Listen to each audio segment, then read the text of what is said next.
کہ عبداللہ بن عمر رضی اللہ تعالیٰ عنہ نے جس سال حج کرنا ہوتا اس سال پھر رمضان سے لے کر حج تک اپنی داڑھی کے بالوں کو اور سر کے بالوں کو نہیں کاٹتے تھے.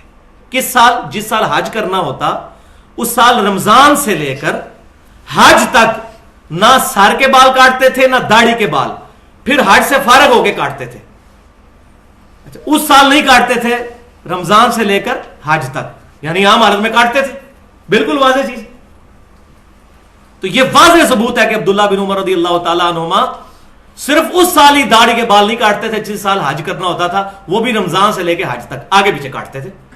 اس کے بعد امام مالک وہی حدیث لے کے آئے جو صحیح بخاری اور مسلم میں ہے, صحیح بخاری کے اندر, کہ عبداللہ بن عمر رضی اللہ تعالیٰ عنہما حج کے موقع پر مٹھی کے بعد داڑھی کاٹ لیتے تھے. یہ دونوں حدیثیں الحمدللہ امام مالک کٹھی لے کے آئے ہیں, مسئلہ ہی حل کر دیا. جیسا کہ صحیح بخاری میں تو صرف یہی تھا کہ سیدنا عمر رضی اللہ تعالیٰ عنہ نے ابی ابن کعب اور تمیم داری رضی اللہ تعالیٰ عنہما کو حکم دیا تھا کہ وہ رمضان میں لوگوں کو تراویح پڑھائیں. صحیح بخاری میں رکعتیں کوئی نہیں ہے اس کے ساتھ. الموطا امام مالک میں یہ روایت لے کے امام مالک نے اگلی روایت پھر لی ہے کہ ان کو حکم دیا کہ 11 رکعتیں پڑھائیں, 8 رکعت تراویح اور 3 وتر. تو یہاں بھی امام مالک نے امت پہ احسان کیا ہے, دونوں چیزیں جمع کر کے مسئلہ ہی حل کر دیا. اور الحمدللہ یہی بات ہے جو سنن نبی داؤد کے اندر انٹرنیشنل نمبرنگ کے مطابق 2357 نمبر حدیث ہے, اکلوتی حدیث ہے رمضان کی دعاؤں پہ. اس کے علاوہ رمضان کی کوئی دعا ثابت نہیں ہے صحیح سند کے ساتھ. یہ اکلوتی حدیث ہے کہ عبداللہ بن عمر رضی اللہ تعالی عنہما رمضان میں جب روزہ افطار کرتے تو پڑھتے ذهب الظمأ وابتلت العروق وثبت الاجر انشاءاللہ. یہ سنی ہوئی ہے نا دعا, شکر ہے. اسی کے آگے اگلی پورشن بھی ہے جو بیان ہی نہیں کیا جاتا. وہ ان کے شاگرد کہتے ہیں کہ عبداللہ بن عمر رضی اللہ تعالیٰ عنہ یہ دعا پڑھتے اور کہتے ہیں نبی صلی اللہ علیہ وسلم یہ دعا پڑھا کرتے تھے کہ پیاس مٹ گئی, رگیں تر ہو گئیں اور ہمارا اللہ کے حضور اجر پکا ہو گیا. اور پھر ساتھ ہی وہ راوی کہتے ہیں کہ ایک یہ کام میں نے عبداللہ بن عمر کو کرتے ہوئے دیکھا اور دوسرا میں نے یہ دیکھا کہ عبداللہ بن عمر مٹھی کے بعد داڑھی کاٹ دیا کرتے تھے. اس میں حج عمرے کا ذکر نہیں ہے, مٹھی کے بعد داڑھی کاٹ دیا کرتے تھے. یعنی انہوں نے کہا کہ میں نے یہ 2 عمل عبداللہ بن عمر کو کرتے ہوئے دیکھے ہیں, ایک یہ دعا پڑھتے ہوئے. اب کوئی اس حدیث کو ضعیف کرنے کی کوشش کرے نا, دعا ہی فارغ ہو جائے گی, وہ کہیں نہیں کرے گا. شیخ البانی بھی صحیح کہتے ہیں, شیخ زبیر علی صحیح صاحب بھی صحیح کہتے ہیں. دنیا کا کوئی محدث جرت ہی نہیں کر سکتا اس حدیث کو ضعیف کہنے کی. الحمدللہ یہ والا مسئلہ بھی کلیئر ہو گیا. بلکہ شیخ زبیر علی صحیح صاحب کی تو ویڈیوز انٹرنیٹ پہ پڑی ہوئی ہیں, انہوں نے تو بالکل صحیح بات, ننگی بات کر دی ہے کہ صحابہ کا اجماع ہے کہ مٹھی کے بعد داڑھی کاٹنا جائز ہے. اجماع انہوں نے لفظ استعمال کیا, واقعی اجماع ہے. مخالفت پہ کوئی بات ہی نہیں ملتی. جب مخالفت نہیں ہوگی تو اجماع تصور ہوگا. تو دوسرا اعتراض ہے غیر علمی اور جاہلانہ اعتراض. اب چونکہ وہ اعتراض ہے, اب کیا کریں؟ اعتراض کو تو پھر دور کرنا ہے کہ جی یہ تو عبداللہ بن عمر کا ذاتی عمل ہے, یہ معاذ اللہ عبداللہ بن عمر نے بعد میں حضور کے یہ بدعت کر دی. نبی صلی اللہ علیہ وسلم تو ثابت تو نہیں ہے.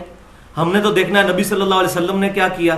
عبداللہ بن عمر نے ان کے اگر خلاف کیا ہے تو یہ خلاف کا ڈیسیژن آپ کریں گے؟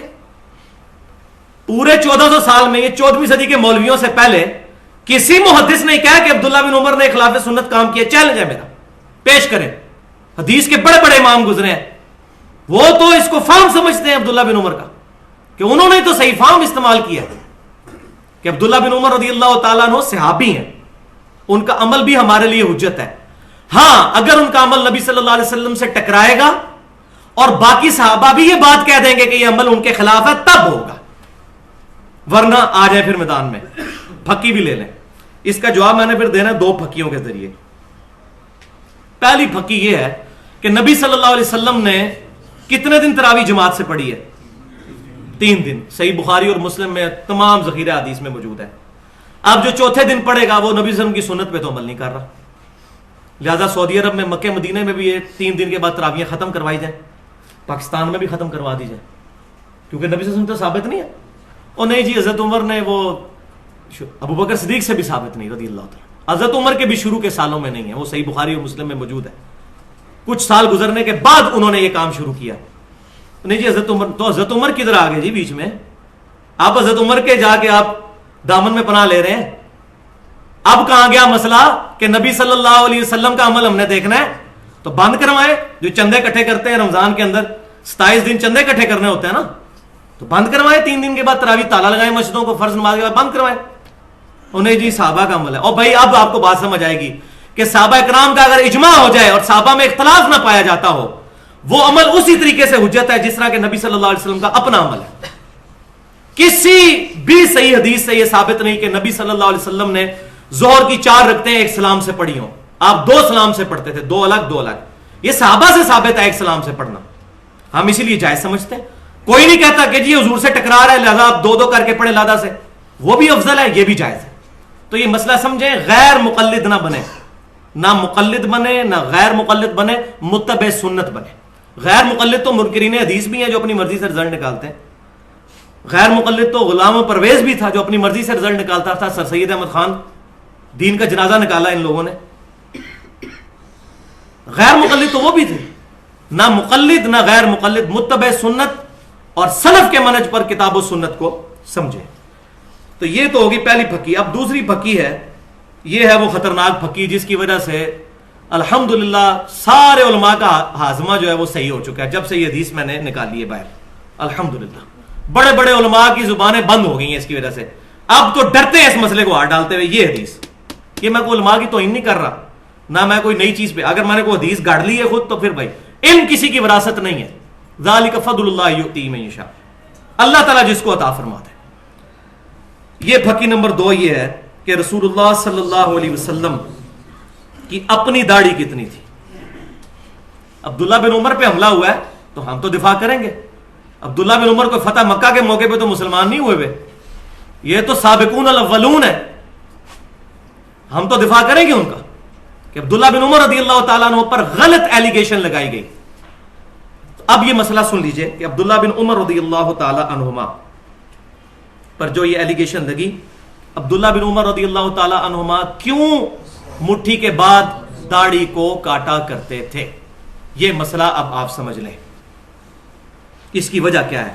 یہ علماء کو سمجھ نہیں آتی تھی کہ یار اتنا تقوی کا پہاڑ یہ کام کیوں کرتا تھا. یہ مسئلہ الحمدللہ اس حدیث نے حل کیا جو ایک ہی اکلوتی حدیث ہے ذخیرہ حدیث میں, جس کا غلط ترجمہ پبلک میں چل رہا ہے. حضور کی داڑھی سینہ بھرتی تھی, حضور کی داڑھی سینہ بھرتی تھی, معاذ اللہ استغفر اللہ. اتنا بڑا جھوٹ نبی صلی اللہ علیہ وسلم پر باندھا جاتا ہے. وہ حدیث کا ترجمہ ہی غلط کرتے ہیں. وہ حدیث میں آپ کو بتاتا ہوں کہاں پہ موجود ہے. ایک ہی حدیث ہے دنیا میں جس میں نبی صلی اللہ علیہ وسلم کی داڑھی کی حید بتائی گئی ہے, اور وہ حدیث ہے شمائل ترمذی کے اندر. امام ابو عیسیٰ محمد بن عیسیٰ ترمذی رحمۃ اللہ علیہ المتوفى 279 ہجری 417 احادیث کا مجموعہ انہوں نے شمائل ترمذی جمع فرمایا, جس کے اندر انہوں نے نبی صلی اللہ علیہ وسلم کے گیٹ اپ سے متعلق احادیث جمع کی ہیں. آپ صلی اللہ علیہ وسلم کی داڑھی مبارک کیسی تھی, بال مبارک کیسے تھے, لباس مبارک کیسا تھا, پگڑی کس کس کلر کی استعمال کرتے تھے, رہن سہن کیسا تھا. شمائل ترمذی اس میں انٹرنیشنل نمبرنگ کے مطابق 412 نمبر حدیث ہے آخری چیپٹر میں, جس چیپٹر کا نام ہے نبی صلی اللہ علیہ وسلم کو خواب میں دیکھنے کا بیان. اور الحمدللہ دارالسلام والوں نے اس حدیث کا ترجمہ بھی چھاپ دیا ہے. کتاب کا نام ہے آنۂ جمال نبوت صلی اللہ علیہ وسلم. یہ دارالسلام سے آپ کتاب لے لیں. اہل حدیث کے بہت بڑے تھم پاکستان کے اندر شیخ الحدیث حافظ عبدالستار حماد, ان کا ترجمہ ہے, دارالسلام نے چھاپا ہے. یہ حدیث انہوں نے اس میں لی ہے. ترجمہ میں ان کا بیان کروں گا تاکہ مسئلہ حل ہو جائے, کسی کو اختلاف نہ رہے. حدیث کیا ہے کہ یزید الفارسی رحمۃ اللہ علیہ جو مصحف لکھا کرتے تھے, شمائل ترمذی میں یہ روایت یہاں سے شروع ہوتی ہے. وہ ایک دن عبداللہ بن عباس رضی اللہ تعالیٰ عنہ کے پاس آئے اور کہنے لگے کہ میں نے نبی صلی اللہ علیہ وسلم کو خواب میں دیکھا ہے. تو عبداللہ بن عباس رضی اللہ تعالیٰ عنہ نے فوراً فرمایا کہ بیان کرو, کیونکہ میں نے نبی صلی اللہ علیہ وسلم سے یہ بات سنی. اور کیا سنا, وہ بخاری اور مسلم میں بھی ہے کہ جس نے خواب میں مجھے دیکھا اس نے مجھے کو دیکھا, میری شکل میں شیطان نہیں آ سکتا جو میری شکل اپنی ہے. تو اس تابعی نے پھر وہ ڈیٹیل سے خواب بیان کی اپنی. اس خواب کے اینڈ پہ عبداللہ بن عباس رضی اللہ تعالیٰ عنہما نے مور لگائی اور فرمایا کہ جو تو نے خواب بیان کیا اگر تو اپنی زندگی میں بھی نبی صلی اللہ علیہ وسلم کو دیکھتا تو اس سے مختلف نہ پاتا. ایگزیکٹ یہی حلیہ نبی صلی اللہ علیہ وسلم کا تھا. یہ وہ حدیث ہے جس کی وجہ سے وہ داڑھی والے مسئلے میں کہتے ہیں سینہ بھرتی تھی، وہ ترجمہ غلط کرتے ہیں. ترجمہ انہوں نے صحیح کیا دارالاسلام والوں نے الحمدللہ. وہ حدیث میں بیان کرتا ہوں، انہوں نے کیا کہا؟ انہوں نے کہا کہ میں نے نبی صلی اللہ علیہ وسلم کو دیکھا، آپ کا قد مبارک نہ بہت لمبا تھا نہ بہت چھوٹا بلکہ درمیانہ تھا.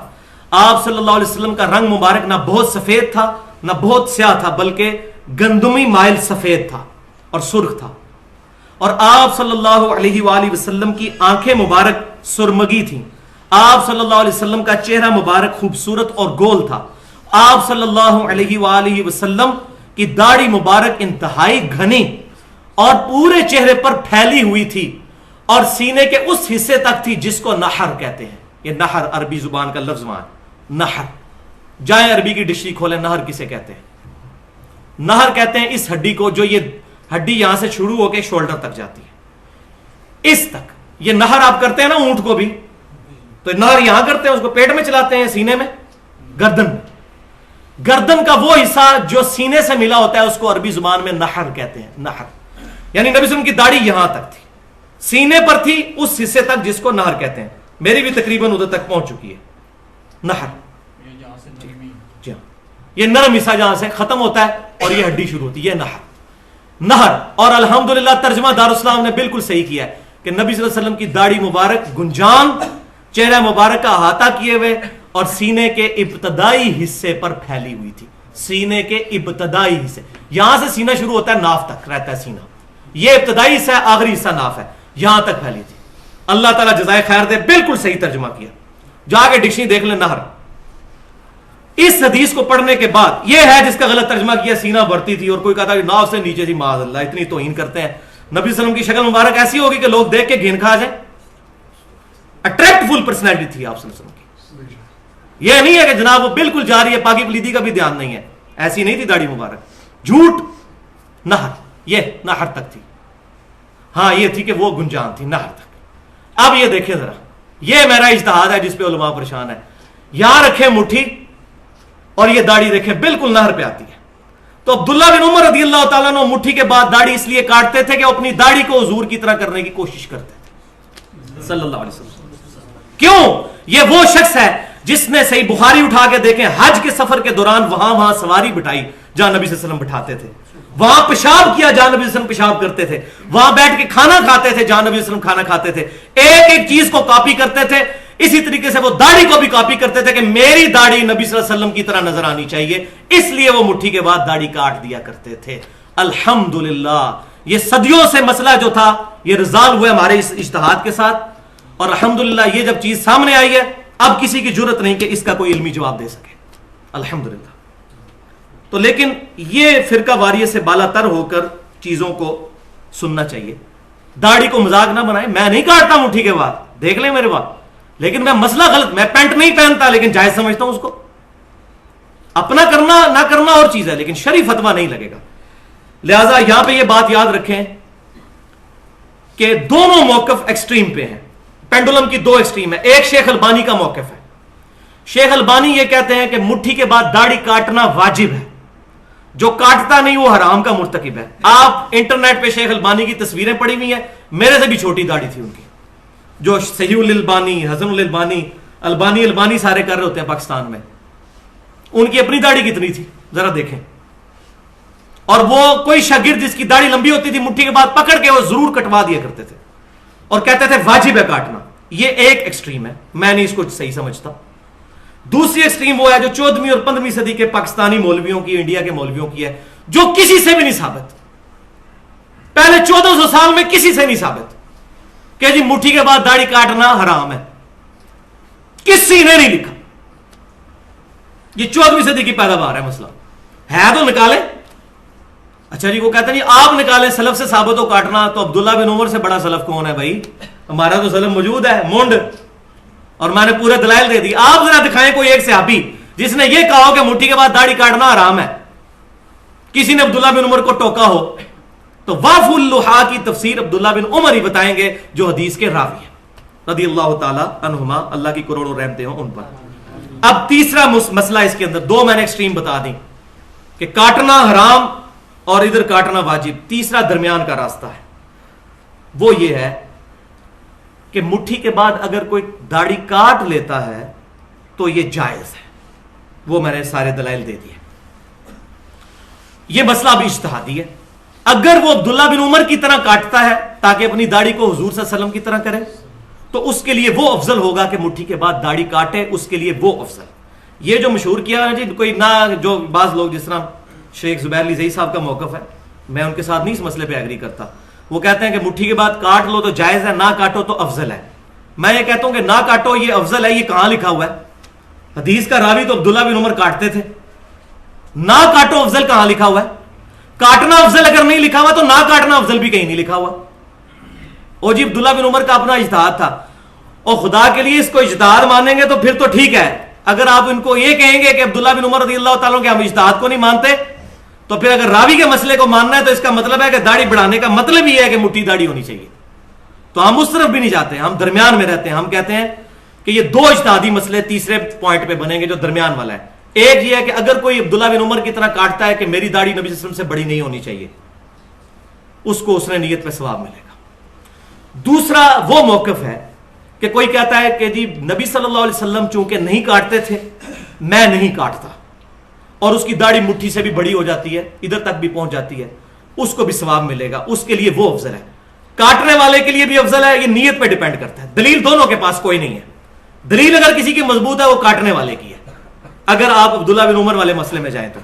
البتہ یہ کہیں نہیں ہے کہ مٹھی کے بعد داڑھی کاٹنا حرام ہے, لہٰذا دونوں ایک دوسرے کے اوپر تان نہ کریں. ہم خود نہیں کاٹتے, تو یہ وہ مسئلہ ہے جس پہ میں نے رجوع کیا. میں پہلے خود میں بھی یہ کہا کرتا تھا کہ مٹھی کے بعد نہ کاٹنا بہتر ہے, لیکن اب میں اس سے رجوع کرتا ہوں.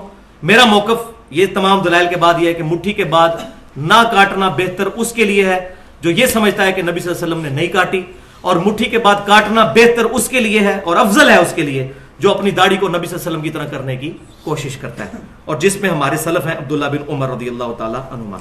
تو میں نے یہ بتا دیا, پہلے بھی میں بتا چکا ہوں, میں دوبارہ ریپیٹ کر دیتا ہوں.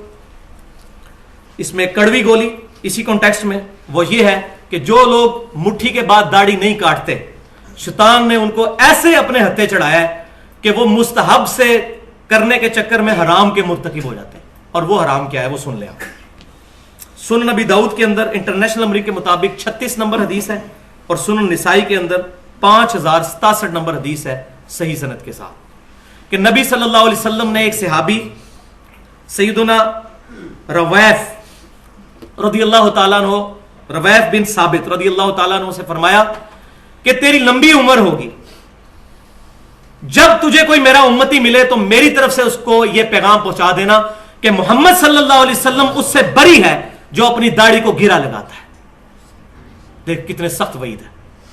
آپ جن کی داڑھی مٹھی سے بہت لمبی ہوتی ہے, کاٹتے نہیں ہیں مستحب کام کرنے کے لیے, اور حرام کے مرتکب ہو جاتے ہیں یوں اس کو اندر کر کے. یہ دیکھیں مولوی تقریباً 70% یہ کام کرتے ہیں, اور وہ خوش ہو رہے ہوتے ہیں کہ ہم بڑی نیکی کر رہے ہیں, نہیں کاٹ رہے. حالانکہ کاٹ لینا تو وہ بہتر ہے بجائے اس کے کہ داڑھی کو گرا لگا لیں.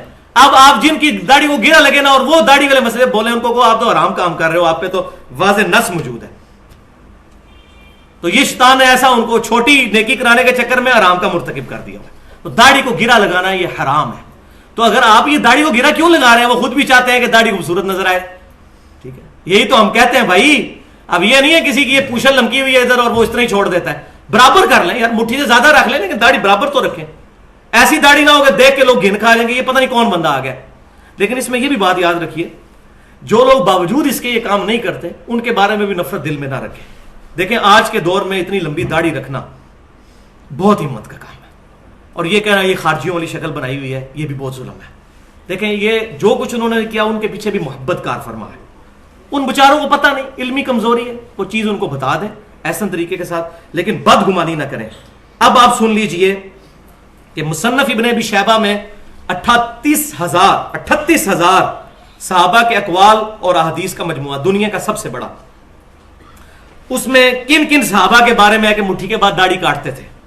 عبداللہ بن عمر, عبداللہ بن عباس, سیدنا ابو ہریرہ رضی اللہ تعالیٰ. عبداللہ بن عباس کے بارے میں بھی موجود, عبداللہ بن عمر کے بارے میں موجود, اور سیدنا ابو ہریرہ کے بارے میں تو یہاں تک ہے کہ وہ یہ رخسار کے بال بھی جو داڑھی میں نہیں آتے, ہمارے لوگ سمجھتے ہیں کہ یہ بھی داڑھی ہے اور یہ بھی داڑھی ہے, وہ بھی کاٹا کرتے تھے.